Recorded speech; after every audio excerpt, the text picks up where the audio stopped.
Hello, this is Jacob from Reality or Rhetoric. I am launching my new YouTube channel, and this channel is going to be talking about all of the current issues, all of the relevant issues in today's discourse. And I really hope everyone will join me because this is going to be a very, very special treat. I'm going to use all my analytical abilities, my research, my credentials, all of the English classes I've gotten up to 97% in. I'm not going to brag about my GPA. Because let's be real, nobody gives a shit about GPA.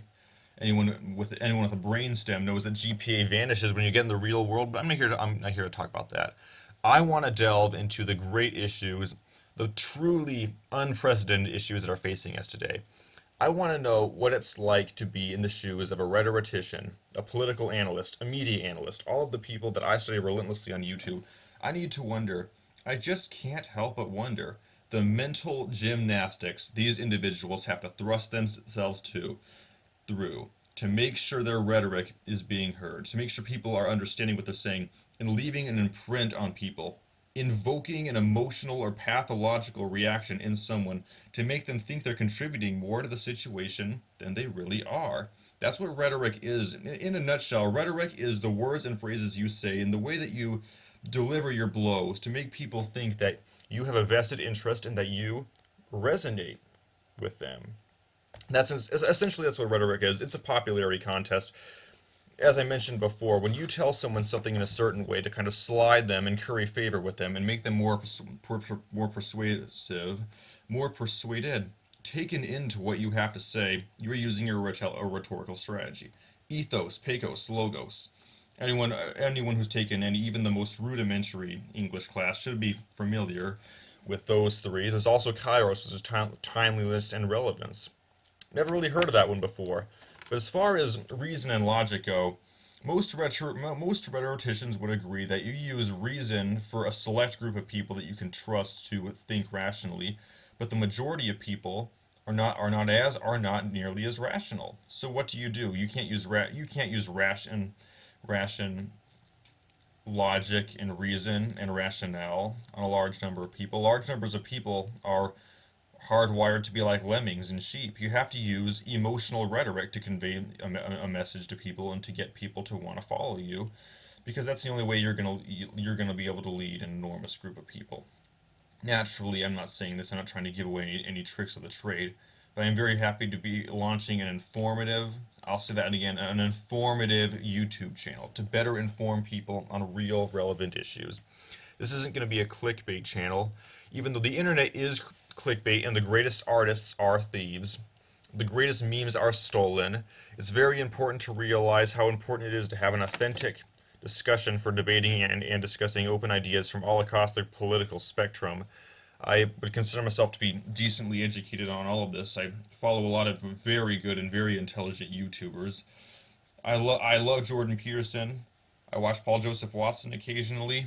I really like Louder with Crowder. I've been known to frequent the rebel media. And I'm a huge fan of meme culture. I understand that beefing in internet culture, you could make a very sound argument that this culture of beefing on Reddit and Twitter and Facebook is the last remaining bastion of freedom and intellectual creativity and intellectualism the free world has to offer. Because even though we live in a free country with freedom of speech, we have companies like Google, Facebook, Twitter, Instagram, and many others working overtime. I'm telling you, they're working overtime to make sure that we don't get to say what we want.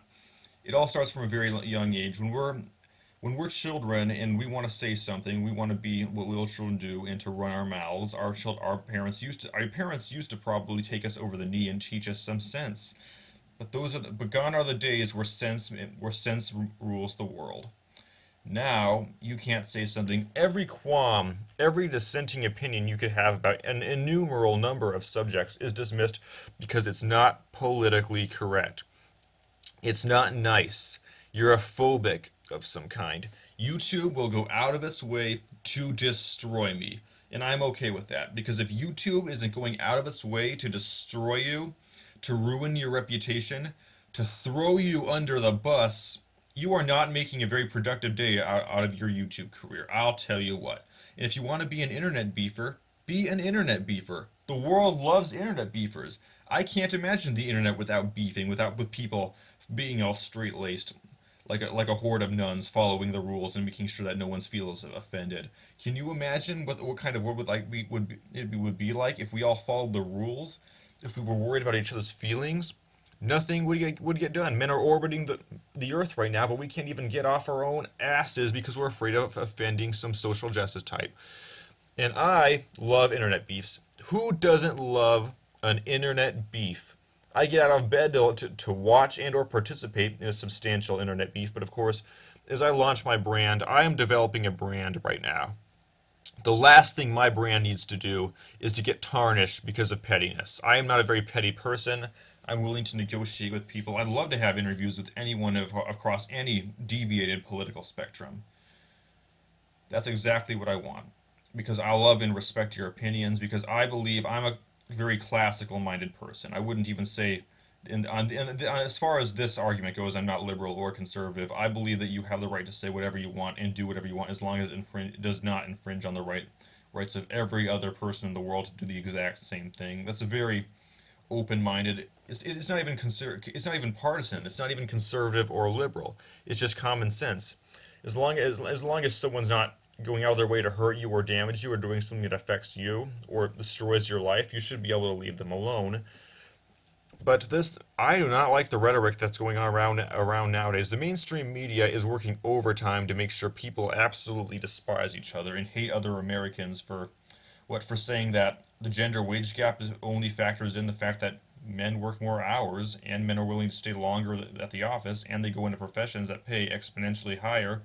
They go into STEM. Women go into childcare development, psychology, therapy, and they become elementary school teachers, while men become diesel mechanics, mechanical engineers. They go into STEM, they code, they develop software. So the disparity isn't the fact that men and women are paid more because the business world wants more men.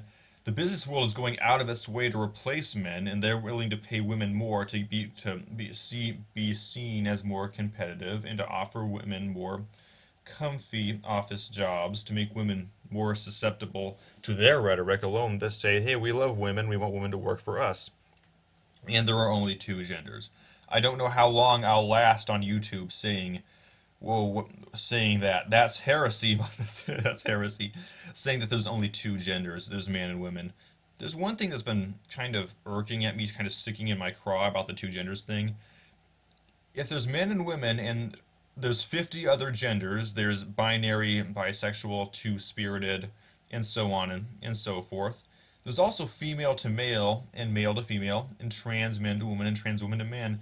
Doesn't that further prove there are two genders? If your only options are going from a trans man to a trans woman or a female to male or male to female, that further proves that there's no other way out other than female or male. But I'm not going to get stuck here. I am going to be just moving on to a more scholastic approach. I don't want to be a total internet beefer, but I don't want to be a stiff either. All I want people to know is that I'm interested in cultivating an atmosphere and a television YouTube show where we can discuss all the open ideas we want.